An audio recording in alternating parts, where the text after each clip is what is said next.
would you say if I said that I could bring them back? I guess I'd say I never thought of that. Well, alright, hold tight, you might wanna stand back, because one small John is coming intact. St. John forward, spitting out some more words, fully intact, jacked, ready to rap and attack. Small John on your lawn, living like a gnome, hit you with my lyrics like a bullet to your dome. Tonight when he comes up here, he's either gonna kill or he's gonna suck. But there's no in between for Mr. John Forward.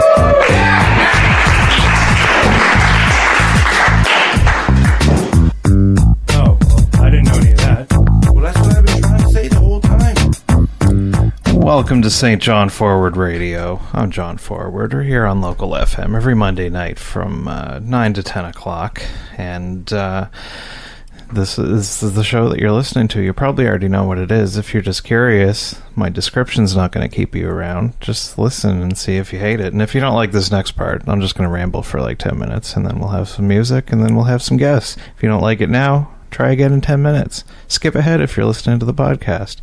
Anyway, I had a pretty busy weekend, so we'll talk about that. On Friday, I took it off work. Brian Godso and I hitting the road, going up to Studio 2 in Bathurst for a show. And since I didn't have to work on Friday, decided to go for a night out on the town on Thursday here in St. John. Usually when I get the day off, I like to go out and sit in a corner by myself and write some stuff. Wanted to watch my fourth run through of me recording myself in my own basement doing my Cigarettes and Cool Ranch Fringe Festival show. So I figured watch that and make some edits. Hopefully not embarrass myself in public watching myself on a tablet for an hour. But I had a terrible time getting it into a format that would be watchable on my tablet. Turned it into... Anyway, doesn't matter. Couldn't get it to work. I thought, oh, YouTube has a download button. Let's try that. And uploaded that for another hour or so. Clicked on the button, and yeah, we can do that for you. Just sign up for YouTube Premium for $11.99 a month. Like, god damn it, Google. So I signed up for the trial that I will hopefully remember to cancel before they start charging me. So all set. Video available for offline viewing. My own GD video. I had to pay somebody to let me watch it. Went uptown, got an outdoor haircut from Mike Rogers at the night market. I'm a huge celebrity, got recognized. Hey, it's John Forward getting a haircut. And I said, yep. I'm just a regular person like you. I meant it to be like sarcastic and sound joking, but it may have come off as cocky and serious. Not sure. After the haircut and chat with Mike, went down to the whiskey bar, sat in the corner, watched myself do comedy alone in my basement for a little while, hoping nobody would notice. And then once I made some good edits from that, still a work in progress. Got another 2-3 weeks, something like that, left to work on this thing. Usually I start out at the whiskey bar. It's quiet. Have some fancy drinks. It's too expensive to stay there all night, though. Usually go down to Pepper's, and there's usually live music on Thursdays and wing night, so a fair amount of people, and I can usually find somebody that I know down there. But I went in and felt very awkward. The lights were all on, and a bunch of young people that I didn't know, no music, so I just kept walking straight through, and I don't know, I was weirded out, didn't stay. Wandered around Uptown a little bit, see if I could suss out if there was anything else happening, and there was not, so I decided to start walking home. Guy outside the R bar also was like, hey, it's John Forward, and at this point I'm much drunker and higher, so I was like, hi, and I stopped, and he just kind of looked at me, and I'm like, all right, keep walking. And so that was my painting the town red on Thursday night. Friday morning, took my bike uptown for a coffee. Saw that some guys were doing something at the St. John Common House that was in the old Yuck Yuck spot, and I figured, hey, are you guys the owners? And they were, so I chatted up one of the guys, and he's pretty open to doing some comedy, so had a nice conversation with the fellow, gave him my contact information. Hopefully that turns into a thing. got some lunch, went glasses shopping, and then back home and hopped in the car with Brian to head up to Bathurst. It's been a while since I've done it, but Nathan wanted me to bring my Nathan Dimitrov, who runs the show up there. He wanted me to bring my bullhorn because he had heard that I yell at people on the street, and he wanted to see it. So I don't know if it drove any extra attendance, but I spent about 15 minutes yelling at the people at the busier bar across the street and trying to lure them over to the show. So Studio 2 was going to be the first time running the Cigarettes and Cool Ranch Hour in front of a human audience other than my cat in my video camera. Not as I've done the individual pieces, but that's the first time doing the hour altogether. Not as many people there as previous appearances. About 25% capacity. It's the summer, it happens, but good people there, and I think I did pretty well. A couple of airball jokes that did not land. That I'm gonna have to watch the video and possibly make some cuts. For sure, making some cuts, but. Back at it in Fredericton at the Grim Rust this coming Saturday, August 3rd, with Brian Godso again. Arif Hussein's also coming up, so that'll be a second run through in front of an audience. Looking forward to that. Didn't get to hang out at the show in Bathurst afterwards. It's a long drive back, and last time I was up there we got a hotel room. But Saturday going to Bangor with the dear wife May for the Impact Music Festival the next day. I figured waking up early that morning and then driving all the way to Bathurst and then to Bangor was rough. So anyway, we came home afterwards, got home at 2:30, not too bad. May drove most of the way to Calais so I could nap up, which I accomplished. She woke me up several times with her road rage, but I can't complain. Last year we did all 3 days for the Impact Festival, but this year was only Saturday and Sunday, and the lineup was not great. But Saturday passes went on sale for $25 each a while ago, and I figured that was worth seeing Clutch and Between the Buried and Me and screw everybody else. But we did catch just some other stuff. We got there early enough to see Andrew WK, who I don't love, but it was fun to see. I saw a solo guy who calls himself Amigo and the Devil that I'd never heard of before, but that was a super fun set. And Clutch and Between the Buried and Me, great as expected. The band Skillet, who I listened to in the late 90s in my Christian heyday, they were one of the very few options for a slightly heavy Christian rock. They're kind of like a lamer combination of like Collective Soul, Finger 11, and I don't know what other mediocre band, but I think they're still a Christian band, but I think they're leaning away from that. No overt Jesus references the whole time. Their music was terrible, though. Didn't even play any of the old bangers, so I couldn't even get any nostalgia off it. Stuck around after them for a band called In This Moment, who I'd never heard before, but that one I actually enjoyed a lot. The music was solid and great stage show. Kind of a mix of like a Lady Gaga and Marilyn Manson, so that was in May's wheelhouse. Didn't have high hopes for the big headliner, Five Finger Death Punch. I thought I'd listen to one song and give them a chance, and it was even more awful than I thought that it would be. We left after the first song, and each song that we heard as getting further and further away in the distance towards the car got worse and worse, so that was a good decision. Just terrible and boring, and people liked them, though. They took up about 90% of the real estate on the merch wall, and lots of Five Finger Death Punch t-shirts walking around. But anyway, I was glad to beat the rush. Did some shopping the next day, played some video games, went down to Sunday After Dark at McGill's. Was just going as an audience. Saxophone Man playing on the boardwalk is an odd mix with the comedy show. Decent turnout. Like I said, I wasn't on the lineup, but Godso offered me a spot, and I wanted to try out an alternate line for something that bombed on Friday.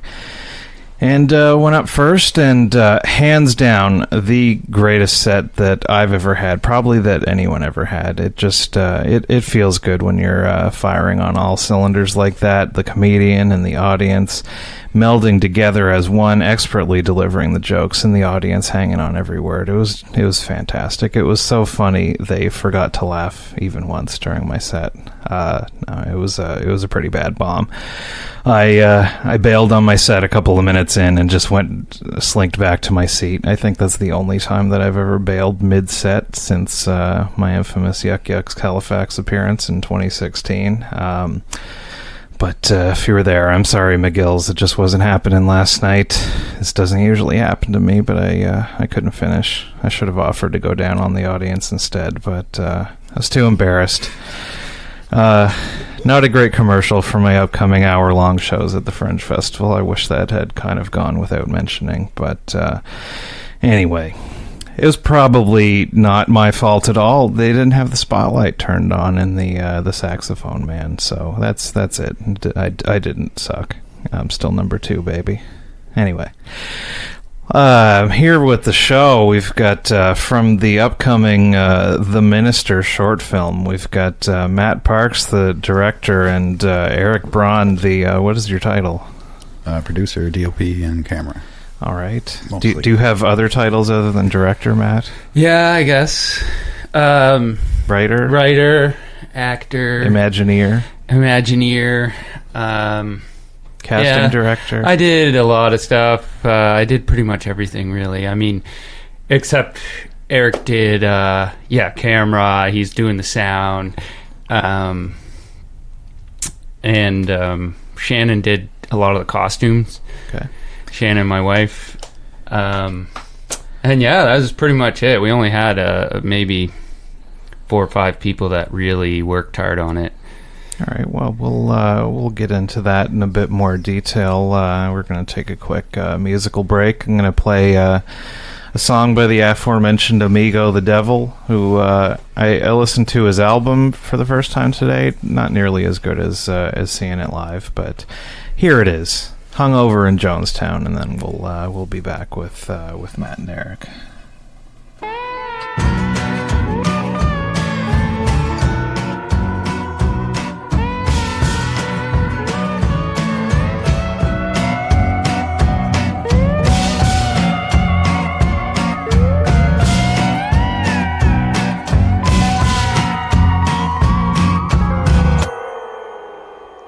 You are the hammer, I am the nail, building a house in the fire on the hill. There is a string that leads me to hope. I tied the noose, but you are the rope. And it was a lie that got me in bed. I am the dog, you are the shed. I can't find a perk in the Percocet when you're not around. And this is the fight that taught me to feel. If I am the drunk, you are the wheel. So I drink till the night becomes another day, and the day is just another little thing in our way. No one ever chooses to be a flawed design, but this life is a joke, and death is the punchline. You are the queen, and I am the rook. You are the fire, and I burn like a book. Don't know how this one ends till I die. And the honest part of reliable is the lie. The greater the power, the more the abuse. You are the hand, I worship the bruise. If romance is dead, I guess I'm a necrophiliac. But every god needs a sacrifice. I am the cross, and you are the Christ. So I drink till the night becomes another day, and the day's just another little thing in our way. There's something about the way you beat me down that I'll never learn. You're the pint of no return, the pain in my chest, the stain on your dress, the glass in my eye. But this life is a joke, and death is the punchline.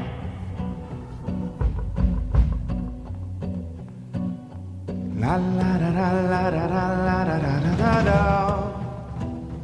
Life is a joke, and and death is the punchline. Oh, la, la, la, la, la, la. Life is a joke, and death is the punchline. Oh, la, la, la, la, la, la. This life is a joke, and death is the punchline.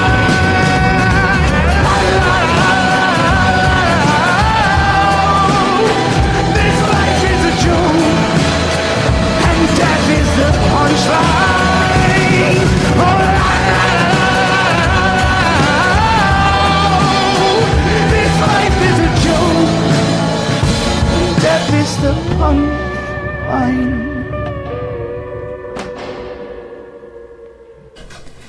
We're back on St. John Forward Radio with Matt Parks and Eric Braun.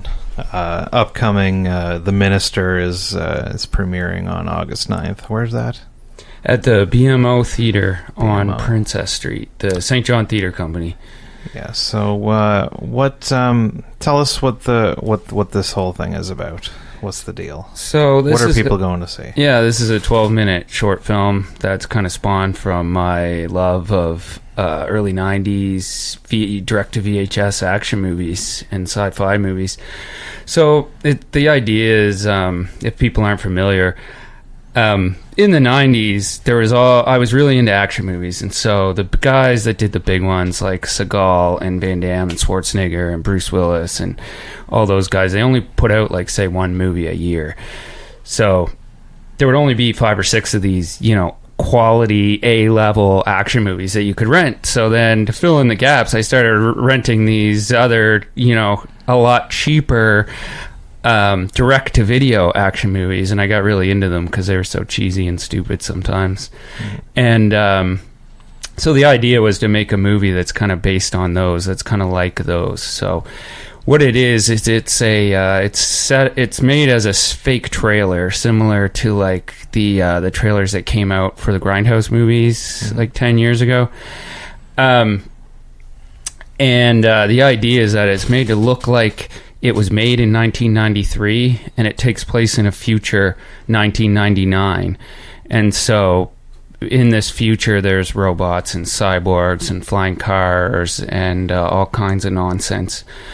So the story itself is it's about a Vietnam vet he was a special forces soldier in Vietnam, and he was in a big battle where he had a life-changing moment, and he turned himself over to Christ.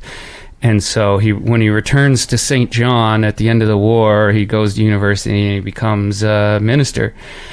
And so he's living peacefully for many years as St. John slides into decline and is even more crime-ridden and gritty than usual. And then his wife and child are brutally murdered by street punks. And so, with the police unable and unwilling to help, he doesn't know what to do because he's angry and he has these skills where he could easily kill these people, but he's also the only thing he has left is his faith to God. So he can't really do anything. So he turns to alcohol and he drinks a lot. And then an angel comes to him, an angel played by James Mullinger, the comedian, and he gives him this offer to clean up the streets of the city. Like, basically, St. John is a modern-day Sodom, and he gives him an offer to clean up the streets free of any repercussions, absolved of all sin. So that's the main setup in the first couple minutes, and then the minister goes out and goes on a murderous rampage, and then there's a few twists and turns in there. Now, are you concerned that this is going to inspire a rash of vigilante justice in St. John, New Brunswick? Do you take any responsibility for your work?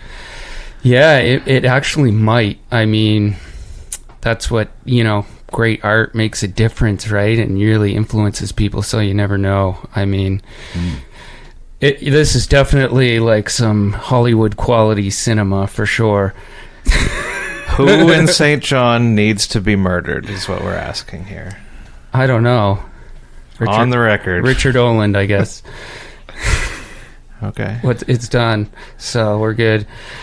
Is he the son or the dad? He's the dad. Okay. He's the victim. Yeah. All I know is the last name. I don't pay attention to the news. Eric, do you have a similar background with this genre of films? Where do you land on this whole thing? Not so much with films, but on a couple shows or smaller productions that were humorous and I guess essentially comedy dramas. So, but I wanted to start doing something myself. I was getting the fever and learning lots from various people, and I just couldn't find, you got to have gear, you got to have people need to work on each other's projects and whatnot. So somewhere along the way, me and Matt met in some dark, smoky living room or like a bar. I don't know. And everyone was like, oh, he does this. So I think it was a panic room. I think. Possibly. Yeah. And, well, here, I'll give you a hand on this, and you give me a hand on some things we're doing. And yeah, it's amazing. It's fun. It's everything. It's a small crew, like he said. It's 4 or 5 people. Yeah. And everybody just got to jump and we'll get this thing wrapped up. Yeah, we just do the best we can with what we have. With some of the stuff you guys worked on before, you did the Hurtin show. Yep. Which is that still available? It is no longer being made. Is the website still up, or is it on YouTube? Or the web URL just goes direct to YouTube, and we started just sort of making a clip show since that has no script or steady characters. Okay. But the old ones, we trimmed the fat off them and just made them into shorts, and less of a show, I guess. So. Yeah, that was fun though. That was definitely how we met, and we really didn't know what. We didn't really know anything. It was definitely a good ground run for the minister in a lot of ways, like just working out really simple things. Like when we did those, we had a lot of problems, like stuff out of focus and just basic, like really amateur stuff that you just have to get out there and do it to overcome it. Like anyone who starts making a movie, an amateur film, they're going to run into these same pitfalls. And that's the main thing is I think, for a long time I was just spinning my wheels in filmmaking, and at some point you have to get out there and actually do it. You can't just be talking about it and thinking about it all the time. You have to actually do it. And then once you do, you're going to make mistakes, and you're going to make a lot of mistakes. But the idea is to learn from it and go from there. So, I think we've both learned a ton in, the last 2 years, probably. Oh, amazing. And Jared and I got the better of the deal because he came with gear and took us from cell phones to actual cameras and lights. So yeah, I've I've seen the process with the other kind of crew in St. John that was doing Hoveland and now Hard Times, and there's some overlap in this movie, but it was kind of parallel film collectives going on. There wasn't a whole lot of overlap, I don't think, until this one that I was aware of. But I started working with the Hoveland guys 2 or 3 years ago, and I can definitely, there's been huge leaps and bounds from the first episodes that I did with them until what's going on now with the movie that they're filming. Oh yeah, for sure. Matt Copeland, who does Hard Times, he showed me some of the film, and it's a huge improvement. I was pretty impressed, honestly. It even I was laughing, and so I look forward to seeing it. Yeah, he's in The Minister. He does a cameo. He plays Hackmaster Fresh. Yeah, so he plays a half cyborg hacker character. And you're in Hard Times. Yeah, we were both in Hard Times. We were in Arseholes Anonymous. Both of us. But in their film, Reprobate Row. Oh, yeah, I'm in the movie, too, so reprising the same character. Yeah. Yeah. So it's nice to have everybody of all camps, kind of. Yeah, well, there's just that more people that know how to do more stuff, and, nobody knows how to do everything, but if a lot of people know how to do a few things, then it can all come together. Yeah, I think it will come together a bit more, maybe even on the next thing. I know... I would have helped Matt every Sunday, or I think that's when he does it, Sunday, but I'm too busy doing my own. I got to finish this movie, so So I wasn't able to help him much, but the next thing I may be able to. Yeah. And likewise, he may be able to help me, and so on and so forth. So who else is in the movie that fans of this show would know from like the comedy scene and from Hard Times and Hoveland? And all that Brian stuff? Godso has a very short but very funny role. Does he take his shirt off? No. I don't go to the lowest common denominator. No, he stays fully clothed, and it's short but it's funny. I'm not sure who else. Oh, John Forward is in it, of course. Oh, yes. That's who I'm looking for. Yeah. Oh, okay, you're fishing there. John Forward's in it. He plays Michael the Archangel. Mm-hmm. James Mullinger again. He's in it. He plays an angel.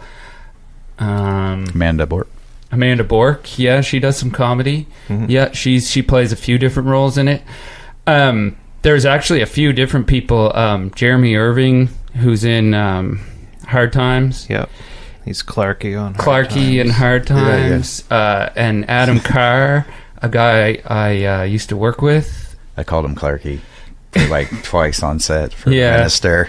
Because it's just you're in a hot rush, and I'm like, Clarky. And well, so Jeremy Irving, Adam Carr, and Amanda Bork, they all played multiple characters in it. Rick Keeler. He's not a comedian, but he's a local DJ who's trying to build a following as a DJ. Like a playing music in clubs type DJ? Yeah, like clubs and music festivals. He calls himself Antique because he's old. Is it spelled in a crazy way? Yeah, it is. It's spelled Anteeq. But no U. Or a double dose of this electric. Yeah, exactly. A double dose of his electric music.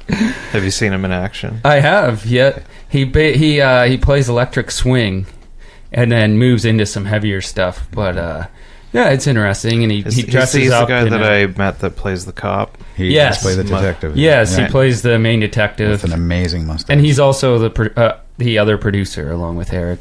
That's right. So the studio is in his basement. I run his basement. Mm-hmm. Yeah. Who else is? Kayla Hashi. She plays the other cop. She plays one of the main characters. She was she used to do, I don't know what you call it, but like fan interactions and stuff at Riptides games. Okay. So like during like breaks and stuff, she would come down on the court and t-shirt cannon type stuff. I think like that idea. Like I don't know if she actually had a t-shirt cannon, but that kind of thing. She would do like entertainment for during like the breaks and whatnot. Mm-hmm. So it's quite a crew. Rick and her brought A game. Yeah, for a B movie, game to B movie. Yeah, and so the main, it was me, Eric, Rick Keeler, Shannon, my wife, Jeremy Irving, Adam Carr. First timer. Yeah, they were and Amanda Bork, Dane Ring. They were the ones who really, they were super supportive and were willing to come out anytime. So it really helped. At one point it was almost like I didn't know what to do. Like I was like, I'd hit up like all my friends and some people would come out the first couple times, but then after it dragged on, because this thing took like forever to make, people were less interested in doing it after the years passed. We had reshoots, so people come out and exactly. had to reshoot. People were like, so at one point I couldn't even find anyone to help me. Now they're gonna feel like they were cut. Yeah, exactly. It was out of focus. Yeah, when you're working for friends, do you ever have kind of an idea? Oh, this person would be good, and then you don't need to name names, of course, but anybody just show up on set and be like, oh, they're not good at this. Not really, honestly. Like anyone who was willing to do it did fine. Yeah. Like. Well, in a way, I think if anyone that was terrible would almost know it somehow and not. Yeah, well, I know on Hoveland and Hard Times, and even back on the H to the C days when we do it, I'd invite somebody in and thinking that they're gonna nail it, and then it's just really they're really nervous and stilted and just didn't work out. Oh yeah, that definitely happens for sure, but it didn't. We kept it pretty light. I think that was one of the things, is having the small crew. Yeah, well, and it's just kind of it's messing trailers, around. so there'd be lots of cuts, so you could almost kind of do one line at a time if you had to. And that's pretty much what it is. Yeah. So, and some of it is we've re-recorded dialogue, so some of it's not going to quite match up, but that just adds to the cheesy and campiness of it. Yeah, any surprises the other way? Anybody that just like blew it out of the water that exceeded your expectations? Well, you, John, of course. Well, that's what I was looking for. Yeah, but if there's that's a given. But yeah, exactly. I was just wondering if there's anybody else. Best left unsaid, even. I mean, James was really great. Like, he's a real professional. Like, he showed up. I have to say, like, myself included, like, he was the only person that would show up and knew all their lines. You know, like, he actually sat down and memorized them the night before. Like, so he's a better actor than me.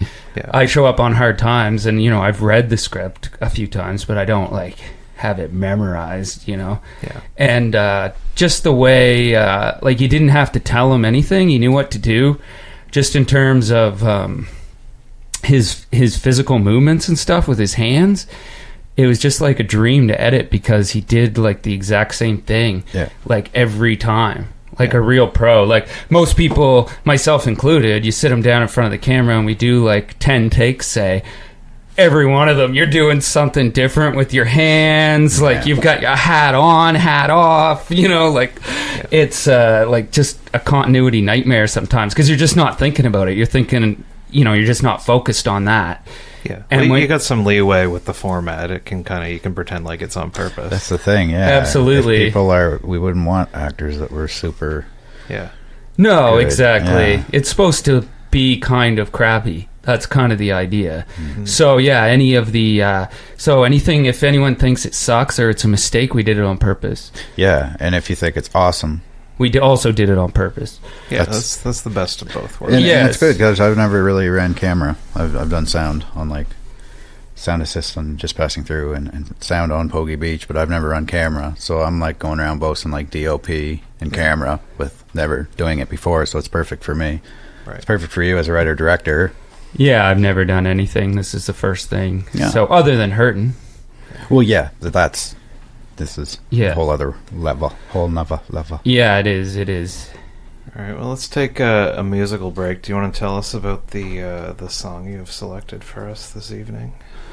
Yeah,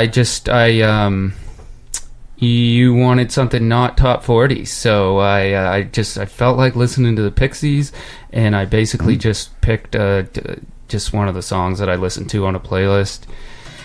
I picked it because it has gouge in it, in the title. All right, well, let's gouge away on St. John Forward Radio, then we'll be back. Hi, everybody. It's the Mayor Comedy Shane Ogden, and this is 107.3 FM St. John Forward Radio. Gouge away. You can gouge away.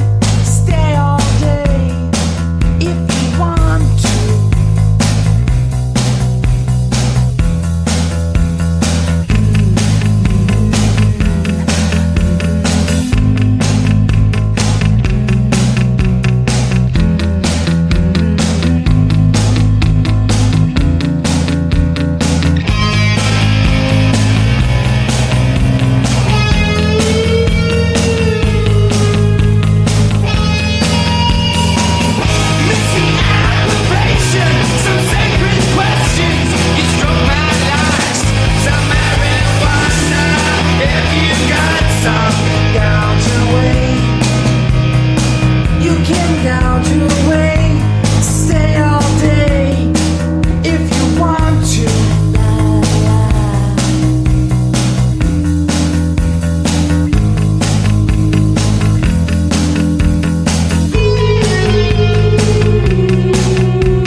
We're back on St. John Forward Radio here with Eric Braun and Matt Parks from the Minister, premiering on August 9th. We were talking a bit before about some false starts. You've been working on this thing for a while. I remember filming stuff for this probably like 10 years ago. Yeah, it's pretty much been 10 years in the making. It started with a cheap little camcorder, and I was going to do it that way, and I had my cousin playing the lead, and we did a few shots, and I wasn't happy with it at all. Like, it really wasn't very good, so I was like, I'm going to take a step back and put a little more into this. So it really got going about probably 4 or 5 years ago when I bought a new camera, and I bought a microphone, and I bought some other stuff, and really just got the bare minimum of a little filmmaking kit together and started doing that. And it's funny, the first day that we shot with all that new gear, and some of these shots from that day are in the film, but most of them aren't, because I had no idea what I was doing. I thought I had like a dozen people come out, and then nobody knew what to do, and I was the only one who knew anything, like how to put the camera together and like everything like that. So everyone was just standing around while I did everything, and then we ended up getting very little actual footage out of it. Most of it I just threw out because it was garbage, but some of it's gold, and it's still in the film. But it was funny because I thought I was going to film the whole thing that day, and I might have got, in the end, like, I don't know, 10 seconds of footage.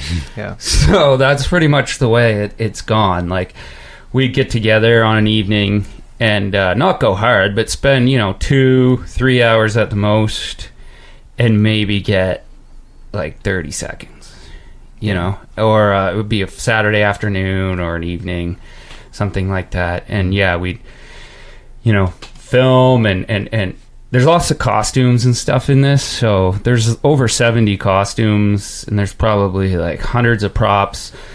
So there was always a lot of stuff to do beforehand as well. Like, I did a lot of time building the little sets in the basement, and we used to have a studio on Prince Edward Square. Yes. Yeah. And we built a little set out there, and Green screen, yeah. For that added effect.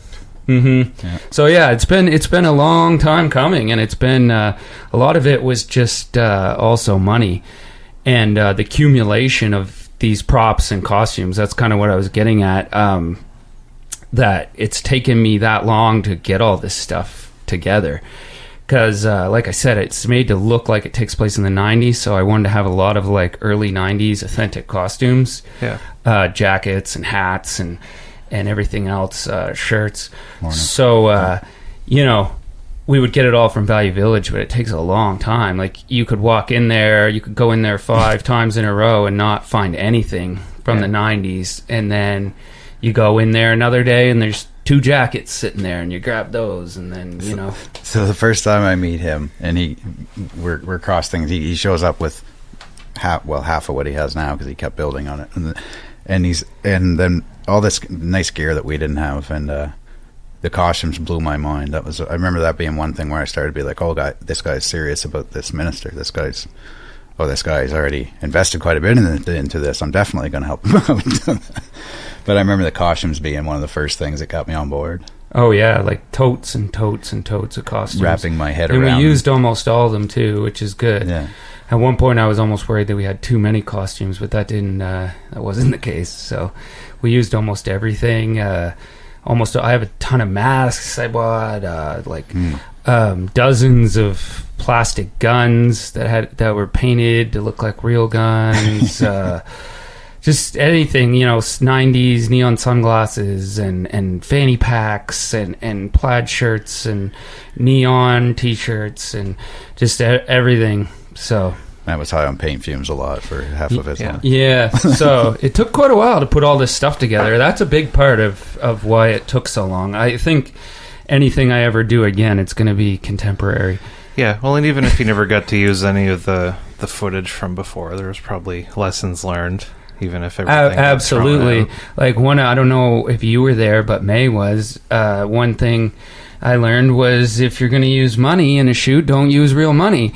So we were shooting this scene with I think it was like $200 in, so like 10 20s, and it was supposed to be these street punks playing dice against the wall, and I put the money down. The shot was all ready, and then a big gust of wind came, and it blew all the money everywhere. We were all running around trying to grab the money, and we didn't even find it all. I think I lost $20 or $40 from that. I missed that. So that was a lesson learned. It's before my time, but sounds hilarious. Everything that I did, I learned from it. Even then, absolutely. So yeah, and I will say the 2 days that I was out on set, everything seemed to be running pretty smoothly and seemed well prepared, which I can't always say about every Hoveland and Hard Time shoot that I've been on. There seemed to be minimal fussing around and winging it and figuring stuff out. You guys seem to have a pretty good plan, and the whole thing didn't. My scenes were pretty short and not too complicated, but it only took a couple hours, I think, both days. Yeah, that was the experience. I mean, it definitely wouldn't have been like that on 4 years ago or 3 years ago or even a year ago. The thing with that old footage too is the stuff that did make the cut from like way back when you first started with your newer camera. Mm-hmm. The stuff that did make the cut is really good. It's shot really well. Great light outside, daytime exteriors. So that's a plus, because it's shot even better than some of the newer stuff. Yeah, and even that stuff, it's kind of a video storyboard that you've at least got to. Well, this is what I was trying to do. Oh, absolutely, and that's one thing I wanted to say is that I definitely, like, now that this thing's almost done, it's still not quite done, but it's almost done. It's pretty interesting to see like the finished product, and because I mean, this is the script that I wrote basically. Yeah. I mean, I've changed little things here and there, and there have been some changes on the fly, but more or less it's what I envisioned 10 years ago, and it actually exists now. It's crazy. And he's picture locked now while I'm preparing to do sound mix. Right. Like probably around 12 o'clock tonight the switch will happen, I think. And it's great because we're working, of course, on the same. It's exciting anyway to know that not even every day does it get better, but every 2 hours when it's my turn to open the main file again to take a peek at what he's been up to, and then vice versa. It's like, yeah, you really see it now by the hour. I'm noticing, and it's getting exciting. Yeah, there's a lot of both of us are being surprised now, because I'm basically doing the visual part and he's doing the audio part. So every time he logs in, he sees a new version of a shot, which he only knows as, say, a guy standing in front of a green screen shooting a gun, and then the next time he comes in and he sees that they're, the background and the guy's there's muzzle flares coming off the gun, and all kinds of other details at it. And it's the same thing with me. I'm used to there not being any sound effects or anything like that when I watch it, and now I go in and I hear necks breaking and people getting hit in the face and stuff, and actually the sound effects. Yeah, that can cool. make a big difference. Mm-hmm. That's something like I never really had an opportunity to get in on the other side of things. Because, well, I know so many people that already know how to do all this stuff, so there's no reason for me to figure out how to shoot something when I can just ask a friend of mine to do it for me. But that would be tough, because I know, like, I've got more experience on the audio end of things, just doing the podcasts and stuff. And part of the reason I came back to doing this live radio thing was just because I got too in the weeds with the audio editing and cutting out all the ums and ahs and putting in sound effects and the old. If Matt and I go back with the H to the C days, if anybody heard the Pat Marks saga. Pat Marks and the Ska Tramp. Yeah, that was Matt here. We also, if anybody that listened to it, it's still in the feed. It's the same podcast feed. If you go back and listen to the Parents on Film with my great aunt Edna, with my great uncle Josiah. I was trying to think Matt. Of his name. Yeah, no, we used to. We did a few of these type of movies that you were talking about. What was the Chuck Norris one that we did? The Hero and the Terror. Yeah, Hero and the Terror, and we did a lot of stuff. Blood Shack was fun. Yeah, those are all in the there's 10 of them in the 10 episodes, and then there's a few other solo one-offs, but that's all in the archives if you want to go back to it. But yeah, no, it was we don't need to get into it. We had a bit of a falling out many years ago, but I appreciated the message that you sent asking me if I wanted to be in the movie. Yeah, for sure. Well, the reason is because that's when I found out that that we were going to do Return to Newcomb High Volume 2 showing after The Minister on August 9th, and that's when I heard that, and that Lloyd Kaufman was going to do a video introduction and everything, and I was like, oh God, I got to get John in on this, because other than James Mullinger, you're like the only Troma fan that I know, so... Yeah. And you basically introduced me to Troma. I knew what it was, but I never really sat down and watched it until you showed me Poultrygeist. Yeah. A couple of months ago, Brian Godso and I made RF Hussein watch Toxic Avenger 4, and he was horrified. I'm not really sure what I was expecting his reaction to be.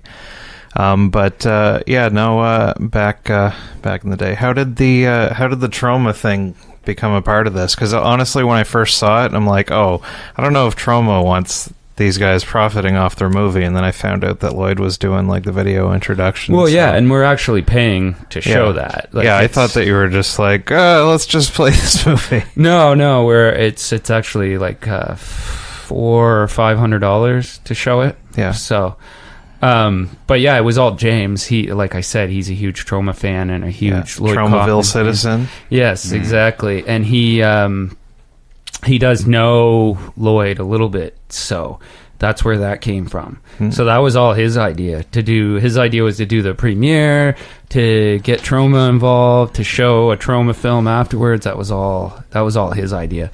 So, and that's a good point actually, is that it owes to him that this movie is actually going to be finished in like a week and a half, because he was the one who was like, all right, like, when's this coming out? What, like, when, he was like, let's put a date on this. Let's put a premiere date. Let's do a premiere. Because I probably would have been dragging my feet on this for another, like, 5 years. Yeah. So I remember the first day on set, knowing James from seeing a couple small sets in bars and Harbour Station, but never having officially conversed with the man. And the first day on set, I was like, wow, I remember posting something like, holy hell, is this ever a positive person to be around? Because at the end, that first day, that's when he started being like, oh, what you do is you do this, you do this, you do this. And I think Matt made a Facebook page within a day or two. Yeah, exactly. And then made the decision, okay, well, let's set a date for the summer. And I had no idea. All of a sudden on Facebook it says the premiere of The Minister, and I was like messaging Matt going, nice. Yeah, like he really believed in it. Like, and he's really seen nothing. Like, he's basically only seen the scenes that he was in, and he's never even seen those. He was just on set and did them. He was in the past. And he's just been he's been a huge supporter of it. And yeah, like a real motivating factor. Yeah, well, having a deadline like that's good. I know when they first started doing Hard Times, Matt was like, "This is when they're going to come out," and so they have to stay on top of it and do that. Totally. Yeah, I think anything I do in it moving forward is definitely going to have a deadline, and it's going to be like the same as this. Whatever happens, we'll just cram it in at the end, and it is what it is. You know what I mean? Just finish it and move on. Another note about the cast too, the beauty of it, of having people who are in entertainment a bit, or at least have responsibilities, and like now and then I'll know what we're doing in the location, and I'll be like, who's playing Michael? And he'll be like, oh, John Ford. He knows to show up on time, and he's not gonna dick you. So that's a good thing about casting too, where you're careful, especially if it's someone that's going to have to be shot. Come back a second time, you want to make sure that they actually are going to come back a second time. That's it. Like, a lot of people, you're talking to someone, maybe it's a friend or someone you just met, but you're talking to them at the bar or at a party, and you're like, yeah, I'm making a movie, and they're like, oh, cool, that sounds awesome, I'd love to be in it. And then you're like, yeah, you can be in it, come out and do it. And then you make some more plans, and then the day comes and they don't even show up. Exactly. Yeah. And they don't send you you're like texting them and they don't respond because they get scared. And I understand it. Like, you think it's a good idea, but then when the day actually comes, you're like, oh God, I can't do this. Yeah. So I understand when people bail, but that's why I think like I would go the Matt Copeland route with anything I did in the future, and I would try to get comedians because at least they. Yeah, well, there is the like I run you have your shows performer. There's the occasional flake out, no message, no show, but those are rare, and they show up on time. I've got a long memory. Well, yeah, if you're a comedian, you're willing to be in front of people, and you're willing to put yourself out there. And used to not getting any money. Yeah. Yes, and you're used to doing it for free, so...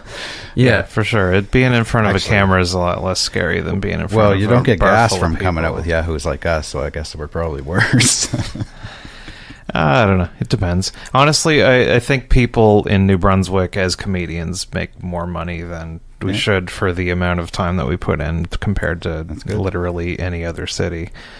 Which, pluses and minuses of that, it might create some sense of entitlement on some point, and I don't know, some people from bigger cities don't feel like you've kind of paid your dues quite yet and had to slug it out. I'm not sure. I don't really buy into that. I think I was giving people money from my first show that I did. It was only like that first R-Bar show that I did. I think I gave everybody like $5 or $10, which is what we collected out of the bucket. And around here, your stuff's the first that I can remember seeing when your early stuff, seeing a poster and being like, oh, comedy.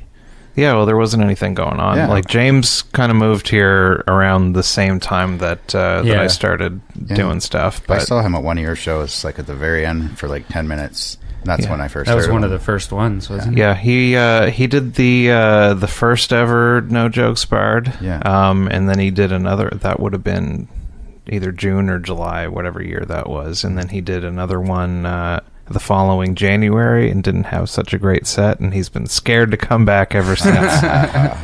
You're on notice, James. We all know. How did you get James Mullinger involved in this? So the thing with James and I is we both share a weird niche collecting habit, which is VHS tapes. So I'd heard about this comedian that had moved here from England and blah, blah, blah.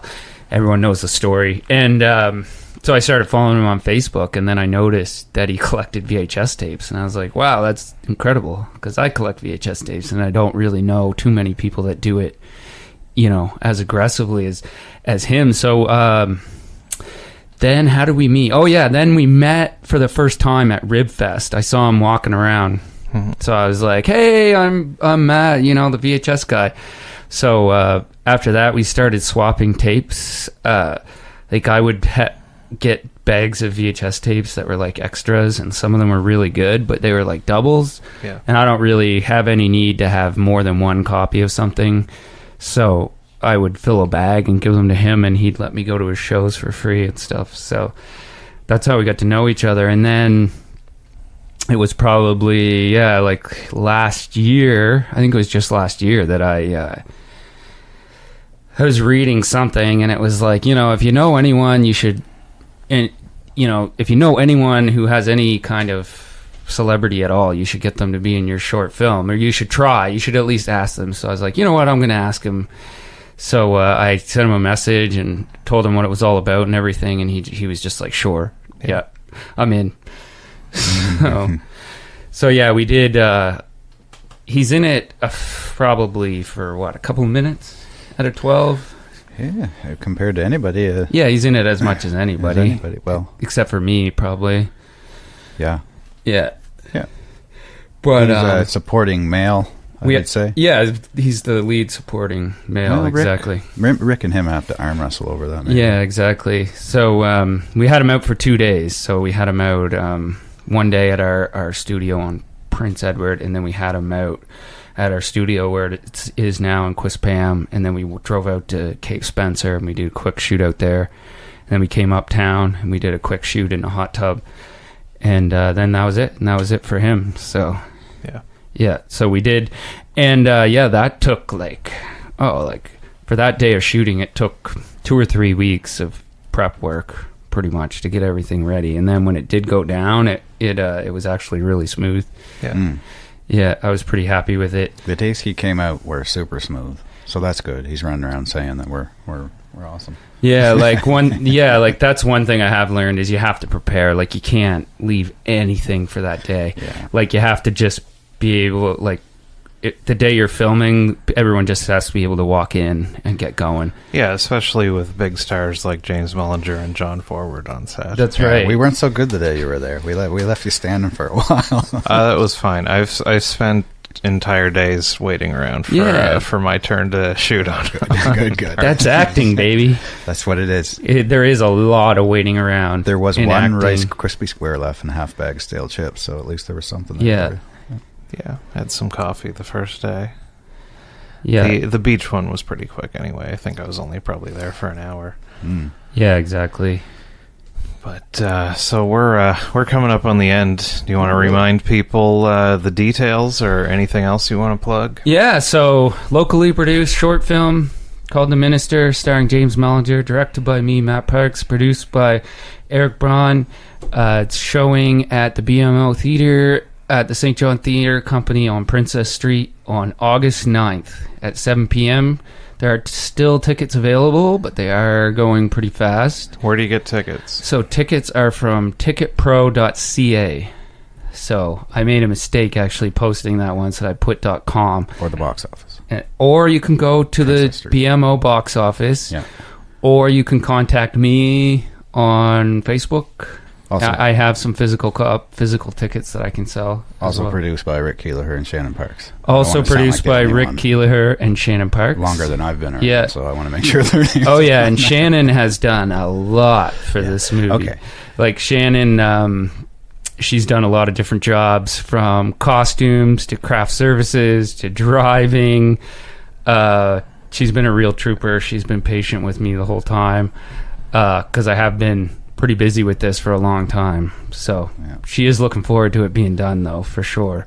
All right. So- Well, I'm looking forward to seeing that. For me, I've got a show with RF and Brian Godso this Saturday at the Grimross in Fredericton. And then while you're at the BMO buying your tickets for the Ministry, you can get a Fringe Festival pass and come see Cigarettes and Cool Ranch from the 20th to the 24th at the Interaction Concert Hall. And that's a show. Thanks for coming in, fellas. No problem. Thanks for having us. Oh, and we're also going to be showing Return to Newcomb High Volume 2 from Troma. In the trailer for Reprobate Road. Oh, and we are going to be showing the trailer for Hard Times Reprobate Road as well. All right. Thanks.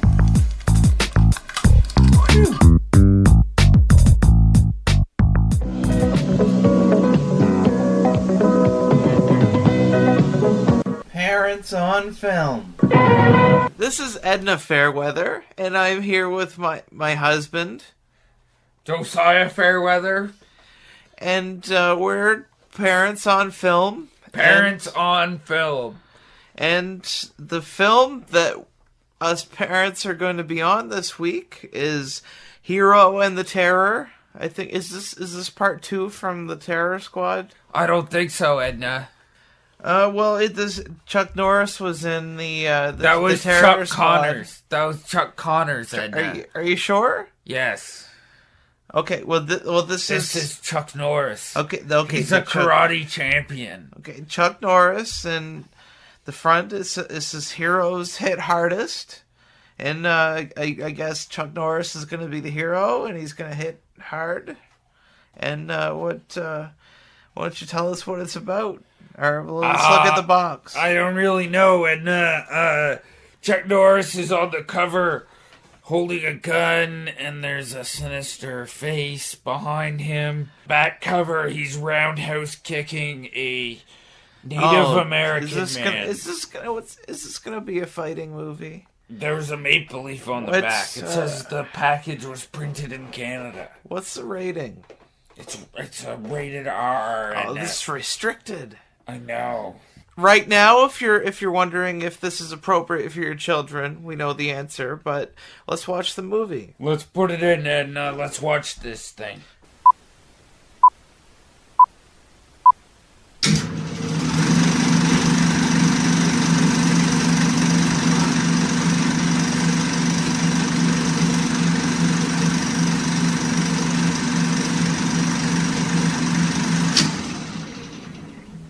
Dan O'Brien is a man trying to forget the past. He killed the terror. But there are some things that a man can't ever forget. There's nothing wrong in being afraid, O'Brien. You came up against a monster, and he beat you. Something's wrong, what is it? The nightmare's back. Oh, Danny, I'm sorry. And as of The today, demo on this girl's exactly the same as Simon Moon's. Dan O'Brien's terror is back. 3 years ago, Simon Moon slaughtered 22 women. Now he's come back for more. You said he was dead. I said supposed to be dead. And for Dan O'Brien, this is a job He's there. he's got to finish on his own.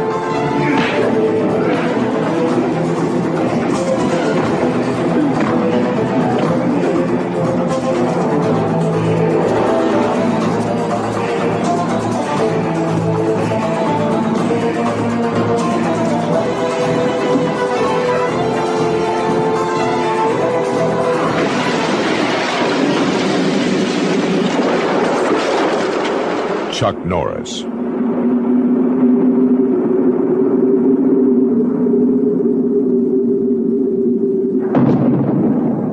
Hero and the Terror. Okay, and so we're back. What did you uh, think of Hero and the Terror with Chuck Norris? Well, this is the first time I've seen a Chuck Norris movie, so I don't have the comparisonals. This movie was it was scary. Some parts were scary. And right off at the beginning of the movie, they had the sneaky the scary violins, and I was just worried the whole time. There was a dead hooker right at the beginning, and there was a dead woman. There was a dead woman, Josiah. I don't know if she was a hooker. She looked like a street lady. Well, yeah, she did have her clothes off. So probably if her clothes off, she's probably a streetwalker. Okay, Josiah. What was the plot here, and what was the plot? There's the Chuck Norris. He's Hero. That's his nickname because there was a big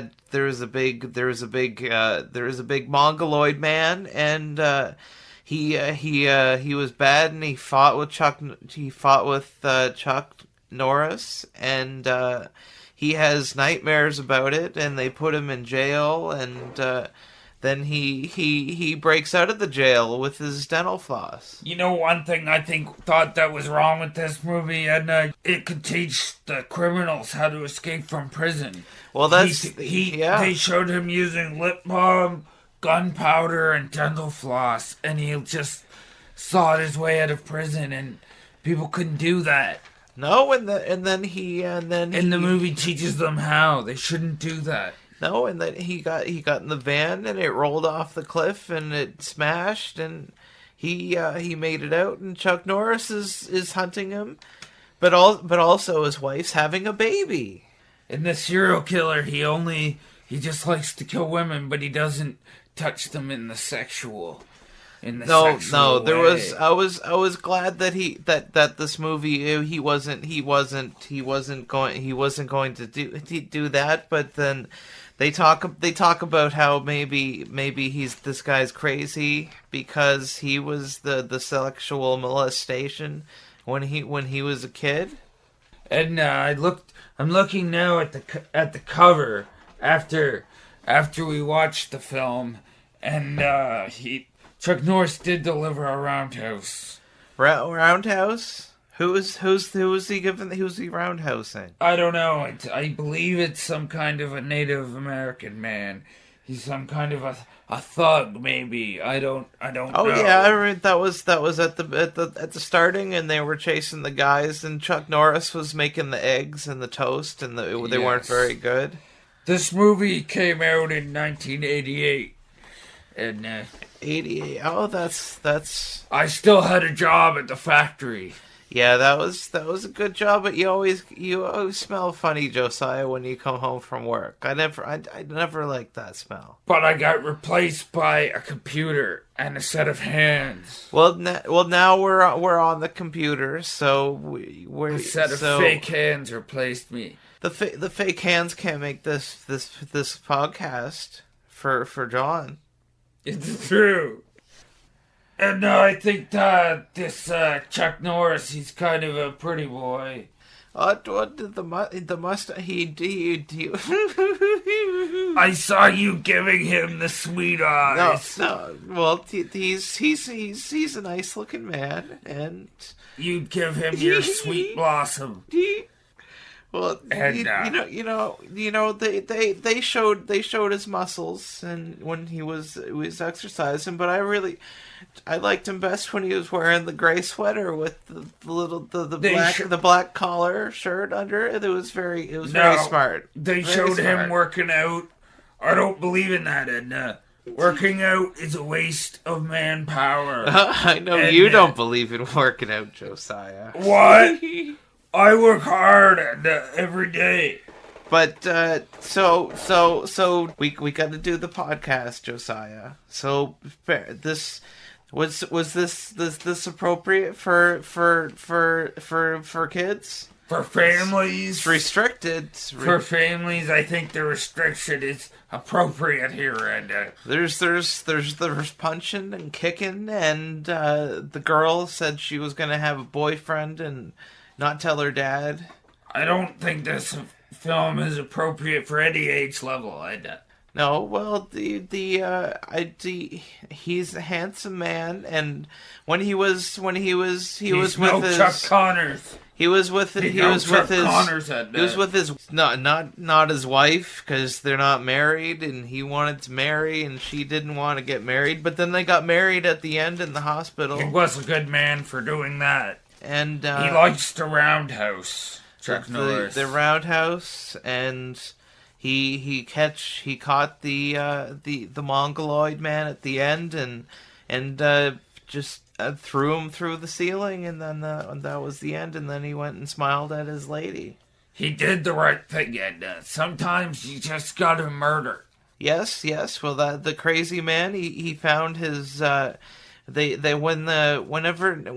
he was living in the walls at the theater, and they'd sneak around and they'd play the sneaky violins, and somebody was gonna have their head twisted. Sometimes you just gotta put a mad dog out of its misery, Edna. So the bad guy was killed at the end, but this was scary when he was sneaking around, and they found his little place where he had all the dead bodies. Don't worry, Edna. It'll be okay. Don't be scared.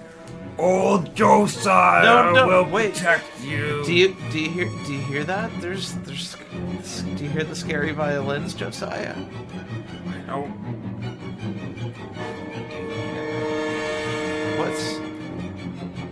Why is is the door locked, Josiah? Hey, don't move a muscle. Sit down. Put that drink down. I'll kill you both. Dan O'Brien's terror is back.